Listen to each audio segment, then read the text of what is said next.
I'm going to share the exact phrases and expressions that you need to do things in English conversations, like when you want to interrupt someone or you want to change the topic. Maybe when you need to end a conversation, and lots of others as well. In fact, I'm sharing 50 useful phrases that will help you in English conversations. All useful expressions that you need to improve your speaking skills and to help you maintain conversations for longer. So, I hope you're ready. Let's get into it. Now, a lot can happen during a conversation. Talking about the topic is one important part, but to speak fluently and to speak with ease, you need to have a range of conversation tools up your sleeve because there are lots of other shifts and changes that happen during a conversation, depending on who you're talking to, what's going on around you, and whether or not you're interested. Right now, we're going to focus on the tools that you need to move around in your conversations easily and naturally. All right, and if you make it through to the very end of this video, I'm going to share some advanced expressions to help you talk about controversial topics, to help you express your ideas when you know that not everyone's going to agree with you and you want to prepare them for that. Now, if that sounds a little too intense for you, and maybe you want to start by focusing on simpler conversation strategies about just starting a conversation with someone, then I recommend that you first watch this lesson up here. So, conversations are always two-way, right? That's what makes a conversation. So as you give your opinion or you share something, it's always nice to invite the other person's opinion, right? And this is a really important strategy to help you extend your conversations, asking for other people's opinions. So, what do you say when you're asking for other people's opinions? Well, quite simply, you could ask, "Do you agree?" Very basic. It's quite a closed question, so what about if you opened up that question to get a more interesting answer? What do you think about that? What's your opinion? Or, how do you feel about it? If you want to make it a little more polite, you might say, "I'd like to hear your thoughts on that." Or, "I'm interested to hear your opinion about this." And more formally, maybe if you were at a meeting at work, you might ask, "Would you like to add anything?" This is just, a nice sort of polite way of inviting other people into the conversation to share their opinions. So, what about what to say when you want to interrupt? When someone else is talking and you want to interrupt them, well, there are definitely ways to do it rudely, but of course there are many ways to do it politely as well. Sometimes you have to interrupt in conversations. So, of course, you could say, "Sorry." "Excuse me" is a little more polite, and then you can actually lead straight on with your different idea or your opinion there. "Sorry, I thought our meeting was on Thursday next week, not Wednesday." It's just a little brief interjection to help you share a different opinion or a different thought. Now, you can informally interrupt someone to add an idea to a conversation by saying, "Do you mind if I add to that?" Or, "Can I jump in here?" That literally means, "Can I jump into the conversation right now at this point? I've got something to share. I want to say it." Now, there are some more polite ways to express this as well. You might say, "Sorry to interrupt, but I've got something to say." Or, "Sorry for interrupting." Now, there's not a lot of difference between those two. I would just say that "sorry to interrupt" is probably used more when you're speaking directly to the person that you're interrupting. Then, maybe if you're stepping into a room full of people talking, a meeting room or something like that, you might say, "Sorry for interrupting, I just needed to share something with you." Now, to go even more formal than that, perhaps if you're working in a hotel and you need to interrupt a customer, you might say, "Sorry, may I interrupt you for just a moment?" Or, "If I may interrupt you for a minute, I'd like to share something with you." Okay, where was I? That was a good example of what to say when you've gone off topic. If you go off topic, it means that you started talking about something. So, for example, apples. But while you were talking, you started to talk about something else. You know, maybe you got distracted or you got excited and went off telling a different story. Or even the other person that you're talking to has gone off topic and you're thinking, how on earth did we end up talking about potatoes? You've got to get your conversation back on track, right? And it really is just that simple shift in the conversation. So, here's how to do it. So anyway, getting back to my story, as I was saying, where was I? Yes. You can also combine some of these expressions together. So, anyway, where were we? Yes. You were talking about apples. What to say when you think you understood but you need to double check. These are really important expressions to learn to help you as you're listening, so that you can feel more confident about your answers, when you're answering someone else's question. This is just a little check to make sure you're answering it accurately. So, if you didn't quite hear perfectly, you could say, "So, what you're asking is," and then repeat back what you heard. So, what you want to know is, and then repeat. Do you mean, and then paraphrase what you heard? Or you could say, in other words, what you're saying is, and this is a really natural part of conversation. Native speakers are not going to care if you ask them to confirm what they said, because it just makes it much easier to continue the conversation, right? If you're working in customer service, maybe at a hotel or at a restaurant or something like that, then using the verb confirm is a little more formal. You might say, "I'd like to confirm what you said," or, "Excuse me, can I just confirm that what you said?" Naturally, we agree and we disagree with people all of the time, right? And there are so many different ways to do this in English. Agreeing is pretty simple, right? You can just say, "Yes, absolutely," to say that you agree. "I completely agree with you." And we have this really fantastic expression, which is, "I couldn't agree more." I couldn't possibly agree more.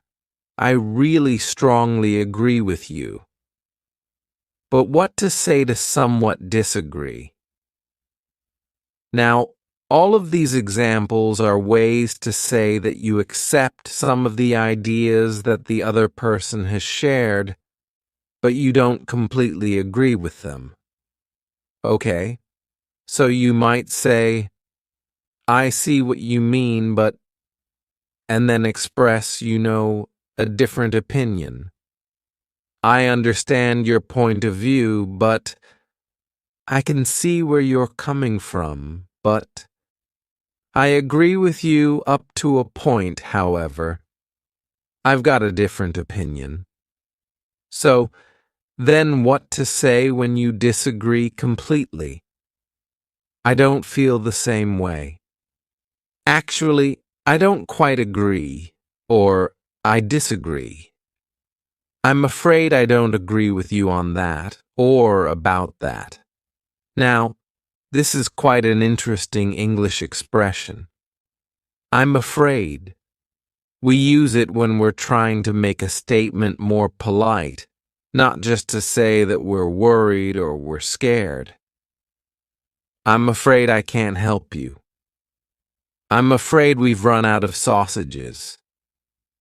So it's just a way of making those statements a little more polite.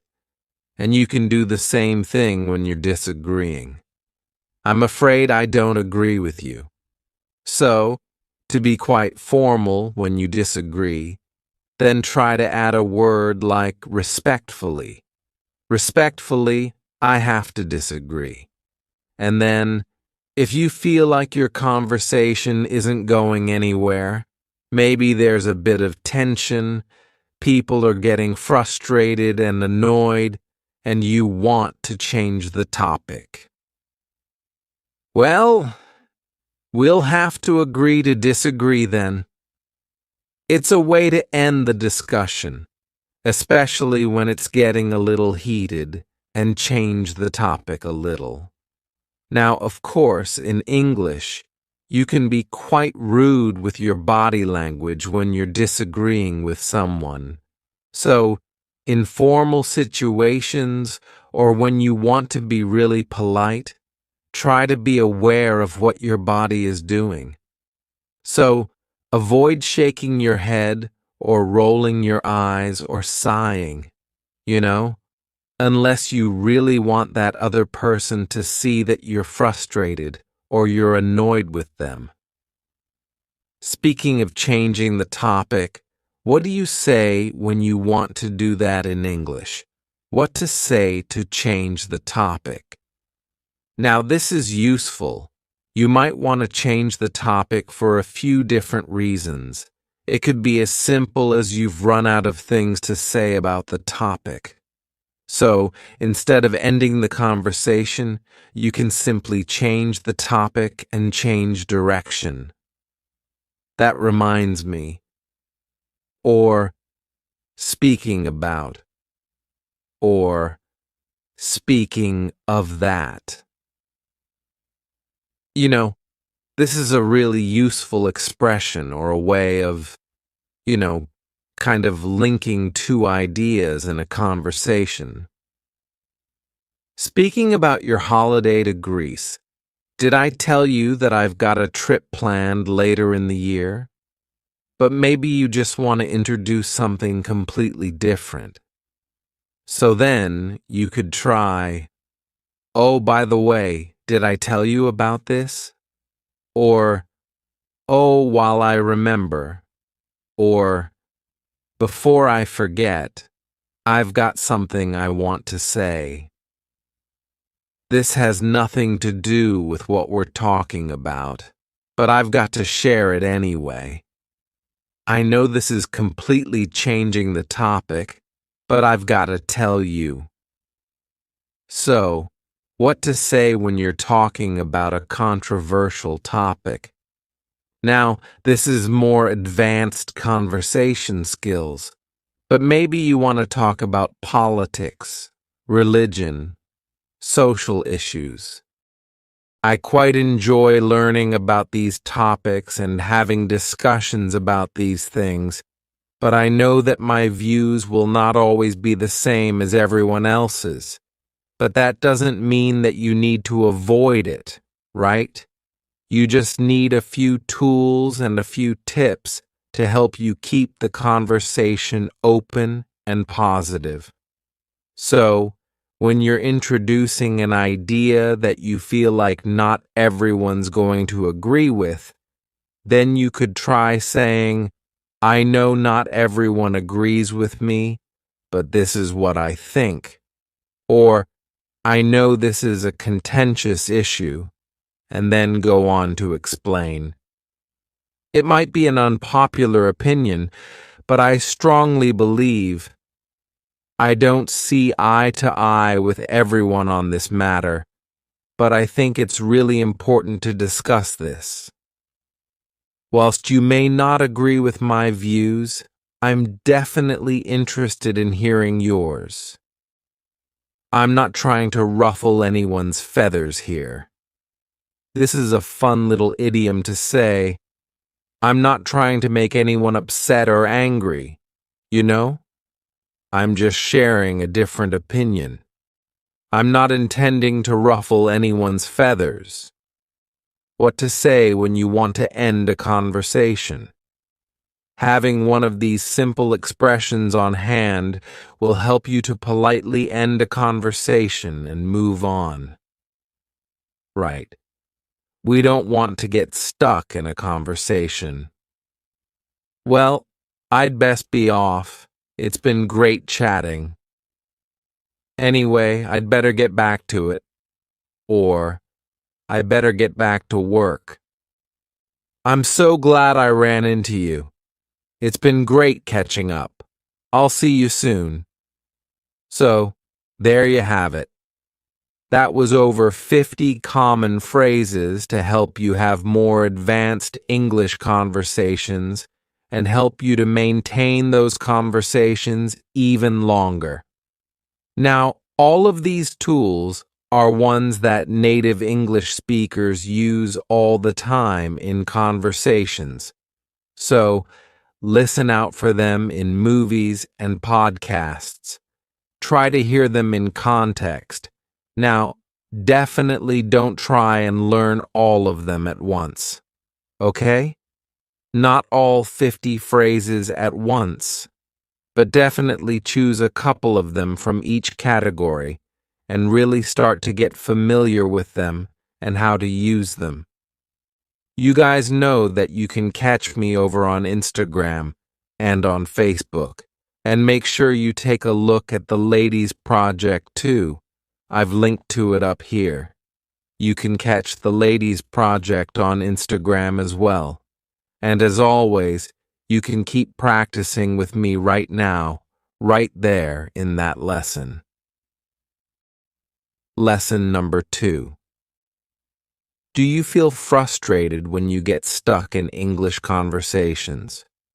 You want to keep your conversation going, but you don't know what to say. Or maybe you freeze because you don't understand them. You completely forget your words. You don't know what to say, or they don't understand you. I'm Connor, creator of 24/7 English, where I help millions of English learners around the world develop confidence and fluency in English. Today, I have 30 awesome phrases to help you get unstuck during English conversations so you know what to say and can keep your conversation going. I've also made you a free PDF workbook with all of these useful common English expressions, plus a quiz to help you make sure that you can use them accurately when you speak. The link to download it is in the description below. You'll need to add your name and your email address so that I can send it to you. You can also join my weekly newsletter so you never miss a lesson or a free PDF. Every confident English speaker, whether they're native or non-native, uses the phrases and strategies that I'm going to share today to help them communicate. Native speakers use these phrases all the time because it's a really natural part of communicating. We don't always know what to say, and it doesn't always come out perfectly. Sometimes native speakers don't explain themselves clearly, and we have to use the expressions and phrases in this video to react and to keep our conversations going. But the difference is that native speakers or proficient speakers are more likely to be confident English speakers. They just know how to quickly get themselves out of trouble if they need to. If they get stuck during a conversation, they know how to fix it without panicking too much. And this is the main difference between you and them. You just need to know what to say in those situations to get yourself unstuck. And there are plenty of phrases and expressions to help you in those situations. Imagine that you've just run into someone that you know, perhaps a colleague or a professor at your university, and you've just started chatting in English. Things are going well, but suddenly you don't understand what they're saying. They've used a couple of words that you don't recognize, or perhaps it could be because their accent's not one that you're familiar with. So, in these situations, you could say, "I'm sorry, I didn't catch that. Could you repeat that?" Maybe you just didn't quite understand what they said because they were speaking so fast. In this case, you can ask, "Could you say that again, a little more slowly? Sorry, I'm not following you." We use this when we don't understand what someone means. When the meaning is a little bit unclear, if you're a little bit confused, then you can use it. "I don't think I understood clearly. Could you say that again?" Okay, so studying and memorizing these phrases is step one. But to make them your own, to make them part of your own active vocabulary, you need to practice putting them into use, using them in different situations, with different people, in different contexts. You know that I'm a huge supporter of Hey Lady, an online speaking community for women learning English. Inside Hey Lady, you can join daily conversations and regular workshops to develop your conversation skills. And any eligible 24/7 English student is able to join with a 50% discount off their first month. Click the link down in the description to join Hey Lady and use the code MMM50H. Here's a new situation. You're talking with someone, but suddenly you forget your own words. It's like every English word in your head just disappears all of a sudden, or you forget what you're talking about after you've already started talking. This is the worst because the other person that you're talking to is looking at you, waiting for you to continue. Their full focus is on you, and you've lost your words. This happens to everyone, native speakers too. So, what can you say when you forget your words? What's that word? It's on the tip of my tongue. We use this idiom to describe that very familiar feeling when the word is so close. It's so close in your mind. It's right here, but you just can't get it. So frustrating. "I'm sorry, I had a mental blank. I can't remember the word in English." At this point, the person that you're talking to will probably help you to remember or remind you of the word that you're looking for. You could even say, "I forgot the English word. Do you know what I mean?" Even if you can't find the word, don't let it stop you. Say something like, "Never mind," and change the topic. Tell me about the new project you're working on. Never mind, it might come back in a minute. This will help you to change the topic and keep moving forward in your conversation. You don't need to get stuck. Sometimes it's not just a word that you've forgotten, but you completely forget what you were talking about altogether.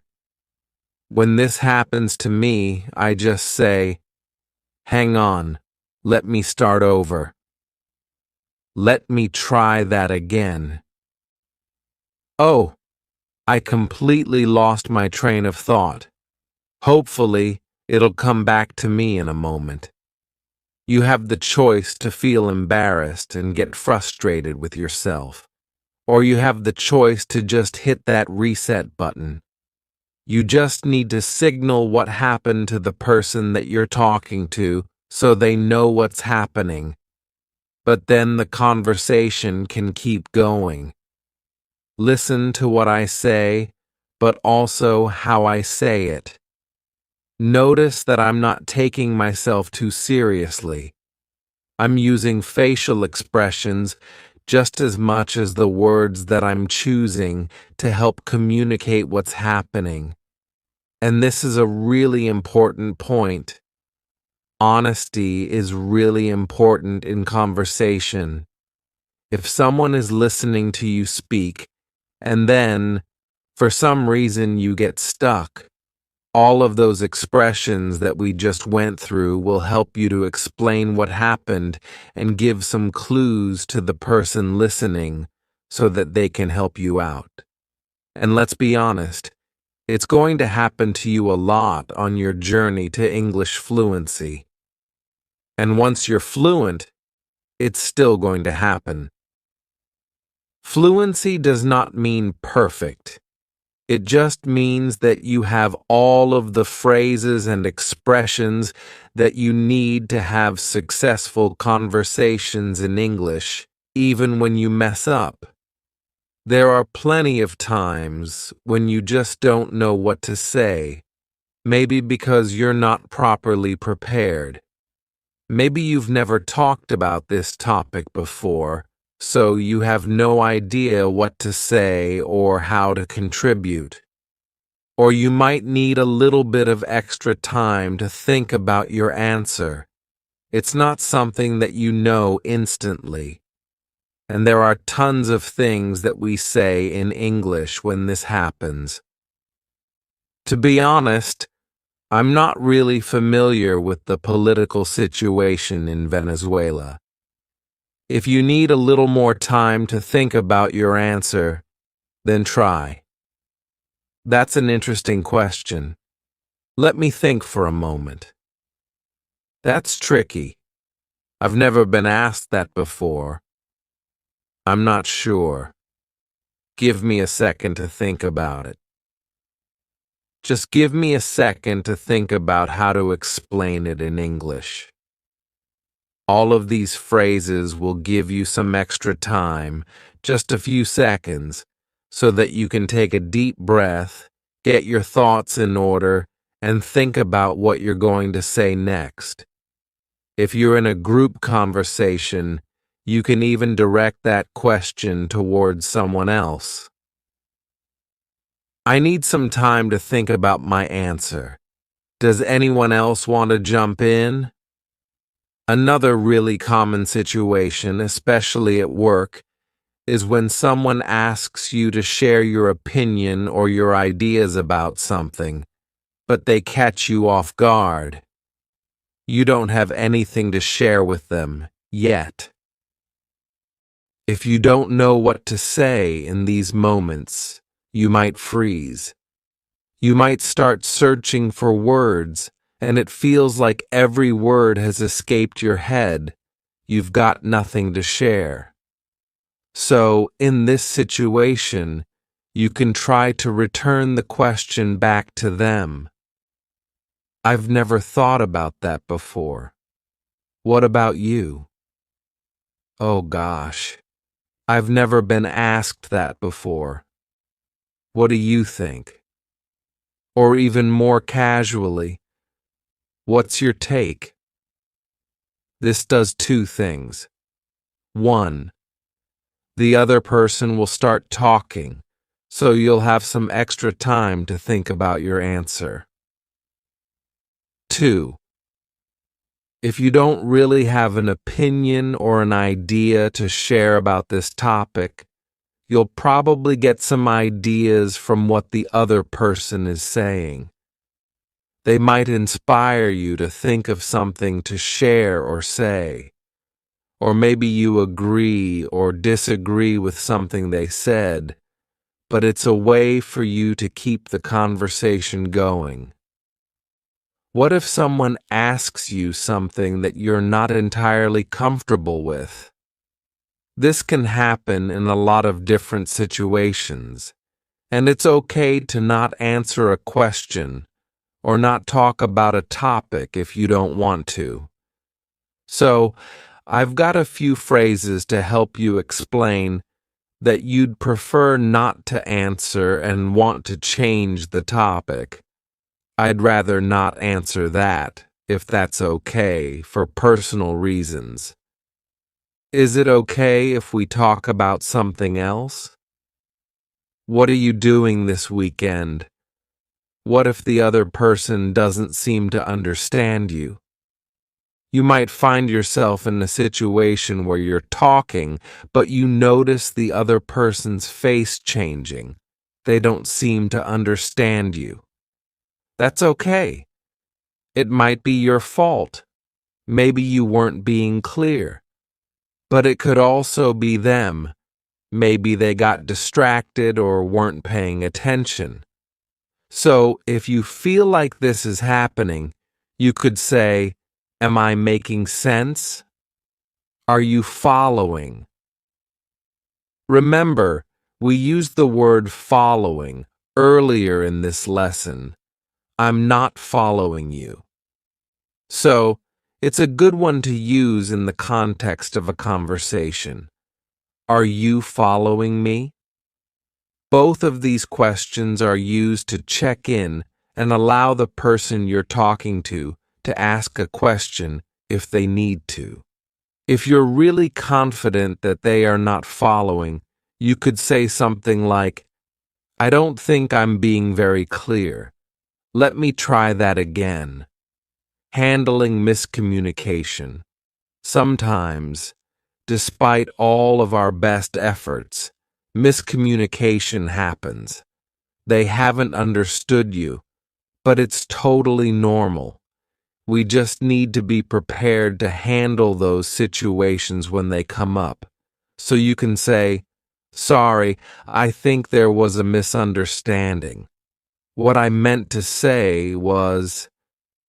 This allows you to rephrase your ideas in a different way to help the other person understand. You could also say, "I don't think I explained myself clearly," or "I think you misunderstood." But be careful. The last phrase puts the blame on the person you're talking to. It's quite rude to tell someone they misunderstood you. It makes it sound like it's their fault, not yours. So, only use it if you're really confident they were the one who misunderstood. Notice how in the first sentence we use the passive voice, "There was a misunderstanding." This way, I'm not specifically saying who was responsible for the problem, and that's usually the best way to go. You either assume it was you, apologize, and quickly fix it, or generalize, "There was a problem here." Final thoughts. Now you have 30 useful expressions to help you when you're stuck in English and need help keeping your conversation going. If you enjoyed this lesson, make sure you give it a like and leave me a comment down below. I love to hear from you. I suggest that you take all of these phrases and practice using them in real conversations. If you're eligible to join the Hey Lady community, Use the link in the description below and the discount code that will get you 50% off your first month of membership. Want to keep practicing? You know where to find me. See you in there.